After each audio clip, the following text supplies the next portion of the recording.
Մի կարևոր բովանդակային հարց էլ, քանի որ ուղղակի քննարկումը ծավալվեց, սա էլ ասենք էլի։ Մենք շատ ուշադիր պիտի լինենք բովանդակության նկատմամբ։ Հայաստանում մարդիկ ծանոթություններ էլեկտրոնային թե թղթային միշտ ընկալում են որպես նեգատիվ ինֆորմացիա։ Դա մեծ պրոբլեմ է, եթե մենք նայում ենք Էստոնիային եւ նույնիսկ Ռուսաստանին, իրանց մոտ էլեկտրոնային հաղորդակցության տիրույթում, վստահ եմ նաև զարգացած երկրներում ինֆորմացիայի 90%-ը պոզիտիվ է քաղաքացու համար։ Լավ բաներ է ինքը պետությունից լսում, լավ խաբարներ է ստանում, ըստ այդմ բոլորը մոտիվացված են ունենալ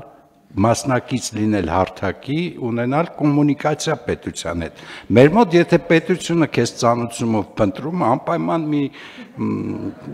պրոբլեմ հետը տեղի կունենա, բայց մենք սրա մասին պիտի լուրջ մտածենք։ Ժպիտով է պետք ուղարկել այդ ծանոթությունը։ Սմայլի կա։ Բանակ տանելուց մի հատ սմայլիկ դնենք, որ մի քիչ պոզիտիվ տոն տանք ծանոթություններին։ Ասենք հետախուզման մասին ժպիտով պետք է ծանոթում ուղարկել։ Վարչապետ, իրոք անկեղծ է, մենք շատ դեպքերում շատ պոզիտիվ բաներ անում ենք, բայց չենք հաղորդակցվում մարդկանց հետ։ Այսինքն թոշակառուի հետ չենք շփվում, նպաստացողի հետ չենք շփվում, ու դա բերում է նրան, որ այդ մարդիկ մեր հետ էլեկտրոնային հաղորդակցություն չունեն, ու մենք մտածում ենք ինչ անենք, որ պարտավորեցնենք, որ հարթակում ունենան հասցե, պոզիտիվ կլինի, շատ արագ բոլորը կունենան։ Չմոռանաք հավանել տեսանյութը և բաժանորդագրվել Civic AM-ի YouTube-յան էջին։